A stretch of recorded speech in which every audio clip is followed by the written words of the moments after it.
वालेकुम, मेरा नाम इकरा इद्रीस है और आप देख रहे हैं लिटरेचर वर्ड। आज मैं लिटरेचर वर्ड में आप लोगों के लिए एक बहुत ही इजी गोइंग टॉपिक लेके आई हूँ जिसका नेम है सेल साइकिल। ये बेसिकली टॉपिक बहुत ही ज़्यादा इजी है लेकिन स्टूडेंट को बहुत टफ लगता है। लेकिन मैं आपको श्योरिटी देती हूँ कि अगर आप इस लेक्चर को, इस वीडियो को गौर से सुनेंगे और इसको समझने की कोशिश करेंगे तो एटलीस्ट आपके जो कॉन्सेप्ट है वो क्लियर हो जाएंगे और आपको ये टॉपिक बिल्कुल भी मुश्किल नहीं लगेगा। चलिए हम इसको स्टार्ट करते हैं। हमारा टॉपिक है सेल साइकिल। पहले आप इसकी डेफिनेशन को समझेंगे। The cell undergo a sequence of changes which involve period of growth, replication of DNA followed by cell division. The sequence of changes is called cell cycle. अब मैं आपको बताती हूँ इसकी डिटेल। वो कह रहा है the cell undergo a sequence of changes. यहाँ तक पहले आप बात को समझने की कोशिश करें। The cell undergoes a sequence of changes means जब एक सेल प्रोड्यूस होता है, आप लोगों को पता है कि जो पेरेंट होते हैं ना, पेरेंट सेल, ठीक है, पेरेंट सेल से हमारे पास क्या बनते हैं? Daughter cell. पेरेंट सेल से हमारे पास बनते हैं डॉटर सेल्स। तो जब हमारे पास डॉटर सेल बनते हैं, ठीक है, जब एक सेल प्रोड्यूस होता है ना, तो मीन्स जब एक सेल पैदा हुआ है तो उसमें बहुत मीन्स उसकी ग्रोथ भी नहीं होती है तब, ठीक है। अब वैसे भी देखें, जैसे अगर हम लोग ह्यूमंस की बात करें, जब ह्यूमंस के बच्चे पैदा होते हैं तो वो बहुत ही छोटे होते हैं, मीन्स उनकी ग्रोथ अभी नहीं होती है। तो पीरियड के साथ जैसे जैसे टाइम गुजरता है उनकी ग्रोथ होती है, ठीक है, मीन्स वो बड़े होते हैं और उसके अंदर चेंजेस आती हैं, उनकी बोन्स आपस में फ्यूज़ होती हैं और बाद में उनकी मतलब और उसमें मतलब डीएनए होता है, वो भी डिवाइड करते हैं फिर वो। तो इसीलिए इसी तरह से सेम यही प्रोसीजर है हमारे बॉडीज़ के सेल का, ठीक है। एक पेरेंट सेल से बनता है, डॉटर सेल प्रोड्यूस होते हैं। तो जब एक सेल बनना है ना, तो वो क्या करेगा, उसके अंदर चेंजेस आएगी सीक्वेंस की, ठीक है, मतलब एक चेंजेस आएंगी, वो एक सीक्वेंस आएंगी। सबसे पहले वो क्या करेगा, सबसे पहले जो उसके अंदर चेंजेस आएंगी वो आएगी उसकी ग्रोथ की, ठीक है। सबसे पहले क्या आएगी, पीरियड ऑफ ग्रोथ। वो पीरियड जिसमें सेल क्या करेगा, ग्रोथ करेगा। मीन्स जब एक सेल हुआ है, फॉर एग्जांपल अगर वो इतना है, ठीक है, ये सेल है एक, ठीक है, तो वो सारी ज़िंदगी के लिए सेल इतना नहीं रहेगा। वो क्या करेगा, वो ग्रो करेगा और ग्रो करने के बाद वो क्या करेगा, देन वो इसको डिवाइड करेगा, ठीक है, और डिवाइड करके 2 या 3 जितने भी अपने हैं वो डॉटर सेल प्रोड्यूस करेगा। और उसमें क्या होगा, उसमें होगा replication of DNA followed by cell division. और वो सेल डिवीजन से क्या करेगा, अपने डीएनए को क्या करेगा, रेप्लिकेट करेगा। मीन्स अब आप देखें सेल डिवीजन क्या है। सेल डिवीजन वो प्रोसेस है जिसमें एक जो है वो सेल है, ठीक है, ये डिवाइड होगा, सेल डिवाइड होगा। इस प्रोसेस को हम कहते हैं, ये हमारे पास है सेल डिवीजन। क्या है ये, सेल डिवीजन है जिसमें एक सेल क्या होगा, डिवाइड होगा। तो जब सेल डिवाइड होगा ना, तो अब ये जो सेल प्रोड्यूस हुए हैं, ये सेल भी जब ग्रो करेंगे देन ये भी आगे फर्दर क्या होंगे, ये भी डिवाइड होंगे। तो जब सेल डिवाइड होगा, इसके पास होगा ना अपना डीएनए होगा, इसके पास क्या है, ये क्या है, इसका डीएनए है। जब एक सेल डिवाइड करता है ना, वो अपने अंदर, उसके अंदर जितने भी ऑर्गेनेली होते हैं वो सबको क्या करता है, सबको वो आगे अपने उसमें मतलब अपने डॉटर सेल में देगा, ठीक है। जैसे अब हम लोग, हमारा डीएनए है, ठीक है, हम वो हमारा डीएनए हमारे पेरेंट्स से आता है, ठीक है। वो क्या करते हैं, अपने डीएनए को वो क्या करते हैं, अपने डीएनए को वो रेप्लिकेट करते हैं, जिसको हम कहते हैं रेप्लिकेशन ऑफ डीएनए। अपने डीएनए को रेप्लिकेट करेगा, क्योंकि अगर उसका अपना डीएनए है, जब अगर वो एक एक डीएनए आगे दे देगा, उसके खुद के पास तो कुछ भी नहीं रहेगा ना। तो इसीलिए वो अपने डीएनए को पहले क्या करेगा, अपने डीएनए को पहले वो रेप्लिकेट करेगा, पहले डबल करेगा। जब उसने अपने डीएनए को डबल कर दिया ना, जिसने अपने डीएनए को डबल कर दिया, देन वो इजीली अपने डॉटर सेल्स में अपना डीएनए ट्रांसफ़र करेगा, ठीक है। तो इस प्रोसेस को हम क्या कहेंगे, इसको हम कहते हैं सेल साइकिल। मीन्स अब सेल साइकिल को आप इजी वर्डिंग में समझें तो जब एक सेल प्रोड्यूस हुआ है ना, ठीक है, तो उसके अंदर चेंजेस आएगी, उसकी ग्रोथ होगी, उसके बाद उसमें रेप्लिकेशन ऑफ डीएनए होगी, ठीक है। वो कहाँ से करेगा, सेल डिवीजन से। और ये सीक्वेंस ऑफ चेंजेस को हम कहते हैं सेल साइकिल। एक सेल प्रोड्यूस हुआ है, ठीक है, देन उसमें एक चेंजेस हुई हैं और उसकी ग्रोथ हुई है और उसने है वो डिवाइड किया है, वो 2 डॉटर सेल भी बनाता है, तो उसको हम क्या कहते हैं, माइटोसिस। अगर वो 4 डॉटर सेल बनाता है तो उसको हम कहते हैं मियोसिस। वो हम फर्दर अपने नेक्स्ट लेक्चर्स में इंशाल्लाह स्टडी करेंगे उसको भी। तो आप ये समझ लें कि एक सेल है, ठीक है। अब आप जस्ट इतना समझें कि एक हमारे पास क्या है, सेल है, एक सेल है। और ये जो सेल है ना, इसको हमने जब ये डिवाइड करेगा ना, अपने मतलब मीन्स अपने डॉटर सेल्स में डिवाइड करेगा। तो एक सेल जब प्रोड्यूस हुआ है उसके पैदा होने से लेके, ठीक है, उसकी मीन्स उसकी बर्थ से लेके उसके डेथ तक के प्रोसेस को हम क्या कहते हैं, सेल साइकिल।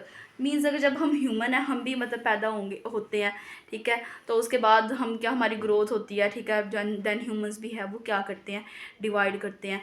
तो उसके उसके उसके पैदा होने से लेके उसकी बर्थ से लेके उसके डेथ तक के दरमियान में वो जो भी उसके अंदर चेंजेस आती है, उसकी ग्रोथ होती है, ठीक है, और वो बहुत सारे काम करता है, उस सब को हम क्या कहते हैं, सेल साइकिल। इसी तरह सेल साइकिल से हमारा भी मुराद यही है कि एक सेल है, उस ठीक है, उस सेल की हमने उस सेल की बर्थ से लेके यानी कि उसकी पैदाइश से लेके उसके डेथ तक की ड्यूरेशन को हम क्या कहते हैं, सेल साइकिल। अब अपनी पैदाइश से लेके वो अपनी डेथ तक की ड्यूरेशन में बहुत काम करेगा, उसके अंदर चेंजेस आएंगे, उसकी ग्रोथ होगी। मीन्स अब सेल है एक छोटा है तो वो सारी ज़िंदगी छोटा तो नहीं रहेगा ना, उसकी ग्रोथ होगी, देन वो क्या करेगा, रेप्लिकेट करेगा, फिर उसकी बाद में मीन्स उसकी डेथ भी हो सकती है। तो इस सारे प्रोसेस को हम क्या कहेंगे, सेल साइकिल। आई होप कि आपको इसकी डेफिनेशन की समझ आ गई होगी। नेक्स्ट हम इसको डिस्कस करते हैं कि इसकी 2 टाइप्स हैं, वो कौन कौन सी हैं। स्टूडेंट्स, नेक्स्ट हमारे पास सेल साइकिल की फेजेस आ जाती है, ठीक है। इसकी 2 फेजेस हैं, एक को हम कहते हैं इंटरफेज और दूसरी हमारे पास है माइटोटिक फेज। जो इंटरफेज है ना, पहले हम इसको स्टडी कर लेते हैं।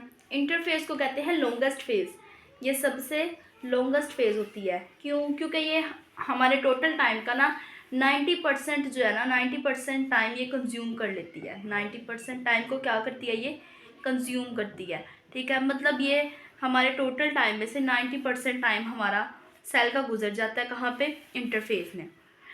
सेल की जितनी भी ज़िंदगी है ना, उसमें से 90% जो टाइम है वो सेल अपना स्पेंड करता है इंटरफेस में, इसीलिए कहते हैं कि सबसे लॉन्गेस्ट फेज़ है। अगर हम ह्यूमंस के सेल्स की बात करें ना, ठीक है, तो उसमें एक सेल है वो 23.5 घंटे 23.5 आवर्स लेता है, कहाँ पे, इंटरफेस में। ये मैंने जो टाइम लिखी है ड्यूरेशन, ये लिखी है ह्यूमंस की, ठीक है। ह्यूमंस में ये टाइम लेता है 23.5 घंटे। आई होप आपको इतनी समझ आ गई होगी। इसीलिए इसको कहते हैं सबसे लॉन्गेस्ट फेज, क्योंकि ये क्या करता है, सेल टाइम जो है मतलब ज़्यादा इसमें कंज्यूम करता है अपना इंटरफेज में। आगे इसकी 3 फेजेस हैं हमारे पास, इनको अभी आप इनका नाम देखें, फिर हम इसको फर्दर स्टडी करेंगे। सबसे पहली हमारे पास फेज़ है G1 फेज़। नेक्स्ट हमारे पास आ जाती है S फेज़। इसको हम कहते हैं G1 फेज़ को हम कहते हैं गैप 1 फेज़ भी कहते हैं, गैप 1 फेज़, ठीक है। और हमारे पास जो एस फेज़ है इसको हम सिंथेटिक फेज़ भी कहते हैं, सिंथेटिक फेज़। और हमारे पास जो G2 फेज़ है इसको हम कहते हैं गैप 2 फेज़ भी कहते हैं। G2 फेज़ को हम गैप 2 फेज़ भी कहते हैं, ठीक है। नेक्स्ट हमारे पास आ जाती है हमारी माइटोटिक फेज़। अब हम इसको स्टडी कर लेते हैं। अभी जस्ट आपने इसके नाम देखने हैं, इनकी हम डिटेल नेक्स्ट लेक्चर में इंशाल्लाह स्टडी करेंगे। हमारे पास है माइटोटिक फेज़। माइटोटिक फेज़ को हम सबसे शॉर्टेस्ट फेज़ कहते हैं, ठीक है। सबसे शॉर्टेस्ट फेज़ क्यों कहते हैं? क्योंकि ये 10% टाइम जो है वो कंज्यूम करती है, ठीक है। ये कितना करती थी, हमारे पास इंटरफेस करती थी 90%, और ये हमारे पास करती है 10% टाइम कंज्यूम करती है। और ह्यूमंस में ये लेती है ओनली 30 मिनट्स। ये जो 30 मिनट टाइम ड्यूरेशन है ना, ये है हमारे ह्यूमंस में, इंसानों में, ठीक है। और ये जो 90 मिनट्स है ना, 30 मिनट्स हैं ह्यूमंस में और 90 मिनट्स हैं यीस्ट में। किस में है, यीस्ट में ये लेती है 90 मिनट्स, माइटोटिक फेज़। ये इस फेज़ का था थोड़ा सा मतलब इंट्रोडक्शन था इसका, ठीक है। नेक्स्ट अब हम इसकी इंटरफेस की फेजेस पढ़ेंगे, G1 फेज़, S फेज़ और G2 फेज़। स्टूडेंट्स, हमने पढ़ा था इंटरफेस, ठीक है। अब उसकी मैंने आपको बताया था कि इसकी बेसिकली 3 फेजेस हैं, एक है G1 फेज़, S फेज़ और G2 फेज़। अब हम इनकी फर्दर स्टडी करते हैं, ठीक है, कि ये होती क्या है, इनको समझते हैं। सबसे पहले हमारे पास आती है G1 फेज़। G1 फेज़ को हम गैप 1 भी कहते हैं, गैप 1 फेज़, और इसको पोस्ट माइटोटिक फेज़ भी कह सकते हैं। पेपर में आपसे वो 3 तरह पूछ सकते हैं, तो आपने कंफ्यूज बिल्कुल नहीं होना कि अगर उन्होंने कह दिया कि पोस्ट माइटोटिक फेज़ को बताएं तो आप कहें पता नहीं कौन सी बला आ गई है, ठीक है। वो G1 फेज़ ही आपसे पूछ रहे हैं। इसको पढ़ते हैं। G1 फेज़ में क्या होता है? अब ये जो मैंने लिखी है ना यहाँ पे पॉइंट्स बना के, ये इवेंट्स हैं, जो G1 फेज़ में होंगे, ठीक है, सेल के अंदर होंगे, ये इवेंट्स होंगे। क्योंकि मैंने आपको बताया कि सेल क्या करेगा, ग्रो करेगा, फिर वो क्या करेगा, डिवाइड करेगा। तो आप ये सीखें, ये समझें पहले कि सेल जो है वो ग्रो कैसे करेगा, उसके अंदर ये इवेंट्स होंगे और उसके बाद सेल ग्रो करेगा ताकि वो डिवीजन के काबिल हो सके। अभी जो हमारा सेल है वो डिवीजन के काबिल नहीं है। आप लोगों ने ये बात याद रखनी है कि जब भी सेल न्यू सेल, जब न्यू डॉटर सेल है, कोई भी सेल है, ठीक है, जब भी वो सेल प्रोड्यूस होगा ना, तो वो सबसे पहले कहाँ पे आएगा, वो G1 फेज़ में आता है, ठीक है। सेल जब पैदा हुआ ना, उसके बाद फ़ौरन उसने G1 फेज़ में आ जाना है। G1 फेज़ के कुछ इवेंट्स हैं, इसको पढ़ते हैं हम। G1 फेज़ में ना मेटाबॉलिक एक्टिविटी होती है सेल के अंदर, ठीक है, ये आपने याद रखना है। और सेल क्या करता है, cell normally grow in size, cell जो है वो साइज़ में ग्रो करता है। मीन अगर उसका साइज़ पहले छोटा है तो वो थोड़ा ग्रो करेगा, तो उसका साइज़ थोड़ा बड़ा हो जाएगा। और उसमें क्या होता है, ये 2 पॉइंट्स हमने डिस्कस कर लिए हैं। उसके बाद होता है इंजाइम सिंथेसिस। जो सेल होगा ना हमारा, उसके अंदर इंजाइम्स बनेंगे, ठीक है, ताकि वो क्या करेंगे, ये इंजाइम्स आगे नेक्स्ट हम स्टडी करेंगे कि इंजाइम्स क्यों बनते हैं उसके अंदर। ये इंजाइम्स जो होंगे ये मेटाबॉलिक एक्टिविटी करेंगे इंजाइम्स, और भी बहुत सी चीज़ों के लिए सेल को अपने काम करने के लिए इंजाइम्स की ज़रूरत होती है। और डीएनए बेस यूनिट क्या होंगे, एक्यूमुलेटेड होंगे for DNA synthesis. DNA base units means यानी कि यहाँ पे बात हो रही है न्यूक्लियोटाइड्स की। न्यूक्लियोटाइड्स क्या होंगे, इकट्ठे होंगे। आपको पता है कि जो न्यूक्लियोटाइड्स हैं वो एक्यूमुलेट का मतलब होता है इकट्ठा होना, ठीक है। जो हमारे पास न्यूक्लियोटाइड्स होंगे ना, वो इकट्ठे होंगे और वो मिलके क्या बनाएंगे, डीएनए सिंथेसिस बनाएंगे, करेंगे, ठीक है। लेकिन आपने ये याद रखना है कि जो डीएनए सिंथेसिस होती है ना, वो इस फेज़ में नहीं होती। कहीं वो आपसे ये पूछें कि डीएनए सिंथेसिस कहाँ पे होती है और आप लोग कहें कि G1 फेज़ में होती, नहीं, ऐसा नहीं होता। यहाँ पे सिर्फ बेस यूनिट यानी कि जो न्यूक्लियोटाइड्स हैं हमारे पास, न्यूक्लियोटाइड सिर्फ यहाँ पे इकट्ठे होने हैं। यहाँ पे सिर्फ न्यूक्लियोटाइड्स क्या होंगे, एक्यूमुलेट होंगे डीएनए को बनाने के लिए, लेकिन डीएनए यहाँ पे बनेगा नहीं। जस्ट यहाँ पे डीएनए के जो बेस यूनिट होंगे, जो न्यूक्लियोटाइड्स होंगे, वो एक्यूमुलेट होंगे, वो इकट्ठे होंगे, ठीक है, डीएनए को बनाने के लिए। लेकिन डीएनए यहाँ पे नहीं बनेगा। इसके बाद एक फेज़ है G0 फेज़, ठीक है। ये वो फेज़ होती है, मीन्स ये जो भी इवेंट्स है ना, ये सारे तब होने हैं जब सेल ने क्या करना है, सेल पैदा हुआ, सेल G1 फेज़ में आ गया है। अगर तो ये सारे इवेंट्स सेल में हो गए हैं, ठीक है, तो वो G1 के बाद जाएगा S फेज़ में। जब सेल पैदा हुआ है वो आएगा G1 फेज़ में, और जब उसके अंदर ये सारे इवेंट हो चुके होंगे ना, तो वो G1 से सीधा आएगा हमारे पास S फेज़ में, ठीक है। लेकिन वो सेल जिसके अंदर क्या होगा, ये बनेंगे ही नहीं जब ये कोई भी इवेंट नहीं होगा उसके अंदर, जब सेल के अंदर ये इवेंट्स ही नहीं होंगे, तो फिर वो नेक्स्ट क्या ग्रो करेगा, मतलब मीन्स क्या वो ग्रो करेगा और क्या वो डिवाइड करेगा। तो जो उसके डॉटर सेल बनेंगे वो उसको क्या देगा, कुछ भी नहीं देगा। मीन्स वो सेल क्या होगा, एम्प्टी होगा, वो सेल खाली होगा। जब उसके अंदर ना डीएनए बेस यूनिट एक्यूमुलेट हुए हैं, ना उसके अंदर एंजाइम्स बने हैं, ना उसकी ग्रोथ हुई है, तो फिर सेल क्या खाक डिवाइड करेगा। तो इसलिए ये एक फेज़ है, इसका नाम है G0 फेज़ भी पढ़ते हैं इसको, और इसको G0 फेज़ भी पढ़ लेते हैं, ठीक है। तो इस सेल में, वो सेल जिसमें इनमें से कोई भी इवेंट नहीं होगा, वो सेल आएगा G0 फेज़ में। मीन्स आप आम अल्फाज में ये कह सकते हैं कि जिस सेल की क्या हो जाएगी, डेथ हो जाएगी ना, वो सेल क्या होगा, G0 फेज़ में आ जाएगा और वो सेल साइकिल से बाहर निकल जाएगा। मीन्स वो सेल साइकिल में पार्टिसिपेट नहीं करेगा, और वो जो सेल साइकिल होगा ना, सेल साइकिल, उसको वो क्या करेगा, उसको वो एग्जिट कर देगा, सेल साइकिल को वो एग्जिट कर देगा, सेल साइकिल से वो बाहर निकल जाएगा, ठीक है। तो ये एक अलग टॉपिक है हमारा, कौन सा, G0 फेज़ का या G0 फेज़ का। लेकिन वो सेल जिनके अंदर सब ये इवेंट्स होंगे, ठीक है, वो सेल G1 के बाद जाएगा S फेज़ में। S फेज़ को हम कहते हैं सिंथेटिक फेज़, ठीक है। इसमें डीएनए क्या होगा, सिंथेसिस होती है इसमें डीएनए बनेगा, ठीक है। ये अभी हम इस सेल को काबिल इसलिए बना रहे हैं कि वो क्या कर सके, डिवाइड कर सके।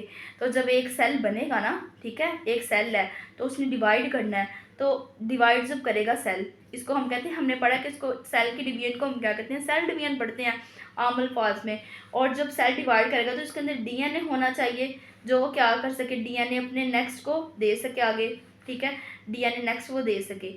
लेकिन जब उसके पास डीएनए नहीं होगा, वो खाली सेल है, तो फिर वो नेक्स्ट आगे क्या देगा, वो कुछ भी नहीं देगा, ठीक है। तो इसीलिए एस फेज़ है, इसको हम सिंथेटिक फेज़ भी कहते हैं। यहाँ पे हमारे पास डीएनए सिंथेसाइज होता है, डीएनए यहाँ पे बनेगा, ठीक है। और क्रोमोसोम नंबर क्या होंगे, डुप्लीकेट होंगे, क्रोमोसोम नंबर डबल होंगे। क्यों होंगे, ताकि क्रोमोसोम नंबर, ठीक है ना, क्रोमोसोम नंबर डबल होंगे ताकि वो जो है अपने क्या दे सके, नेक्स्ट जनरेशन को, नेक्स्ट डॉटर सेल को वो क्रोमोसोम दे सके।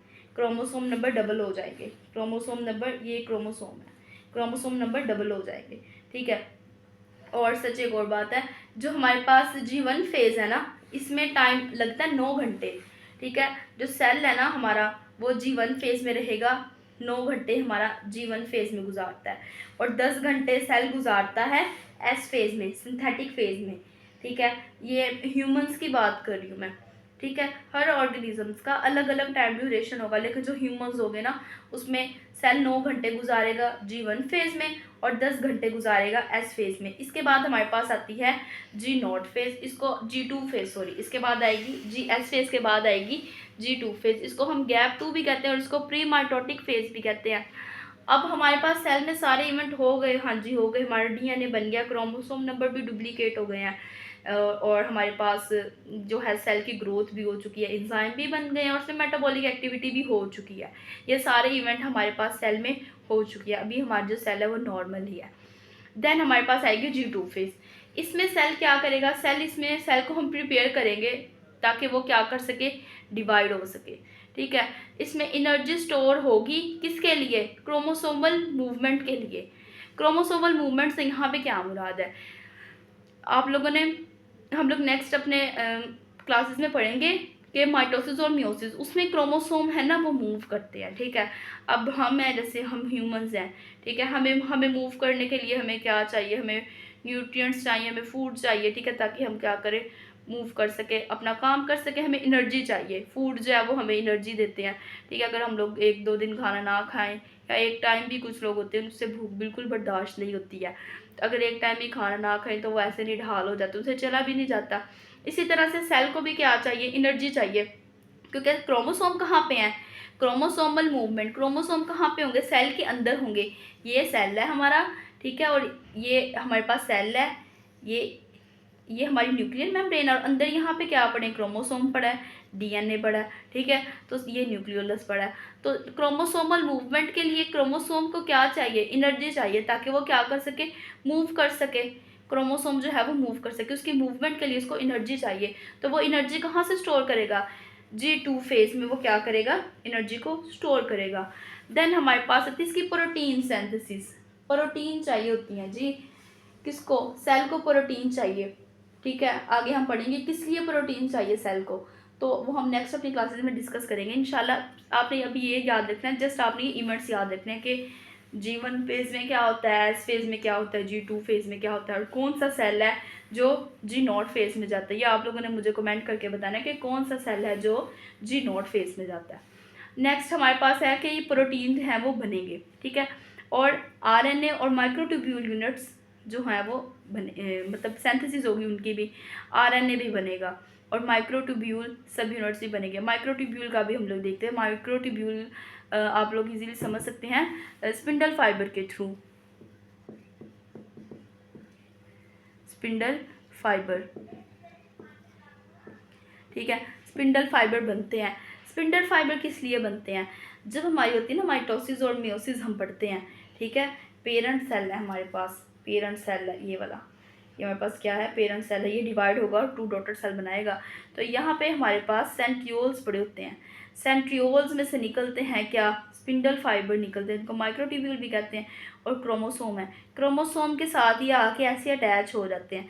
ये हमने नेक्स्ट क्लास में पढ़ेंगे कि ये कैसे अटैच होते हैं, क्यों अटैच होते हैं, क्यों अटैच होते हैं क्रोमोसोम के साथ, तो हम लोग इसको नेक्स्ट लेक्चर में स्टडी करेंगे। आपने बस ये भी ये याद रखना है कि जो माइक्रोट्यूब्यूल सब यूनिट है ना, ये क्रोमोसोम के साथ आके अटैच होते हैं, ठीक है। इसलिए वो कहाँ पे बनते हैं, पहले से ही बन जाते हैं G2 फेज़ में, क्योंकि हमें डिवीजन करनी है ना सेल की, तो हम देखेंगे कि सेल हमारा कैसे डिवाइड होगा, ठीक है। तो सेल की डिवीजन के लिए भी हम सेल को तैयार करें ताकि वो डिवाइड हो, फिर उसकी मर्ज़ी है कि वो सेल क्या करेगा, मीन्स के माइटोसिस करेगा या मियोसिस करेगा।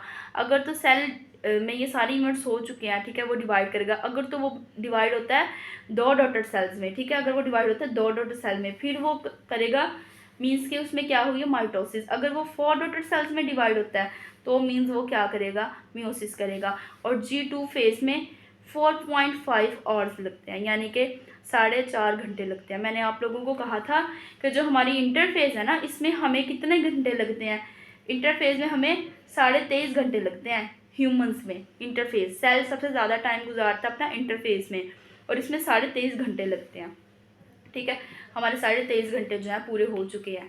कैसे, G1 फेज में 9 घंटे लगे हैं सेल को, और S फेज में 10 घंटे लगे हैं सेल को, और G2 फेज में 4.5 घंटे लगे हैं। टोटल मिला के हमारे पास 23.5 घंटे हो चुके हैं। मैंने आपके 23.5 घंटे पूरे कर दिए हैं, जो मैंने आपको बताया था कि इंटरफेस सबसे लॉन्गेस्ट फेज है।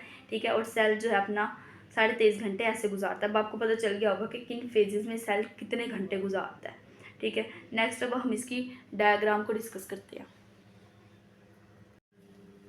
स्टूडेंट्स, हमने इंटरफेस की फेजेस पढ़ी थी। मैंने आपको बताया था कि इंटरफेस की बेसिकली 3 फेजेस होती हैं। एक होती है G1 फेज, S फेज और G2 फेज। अब हम इसको डायग्रामेटिकली थोड़ा सा समझ लेते हैं।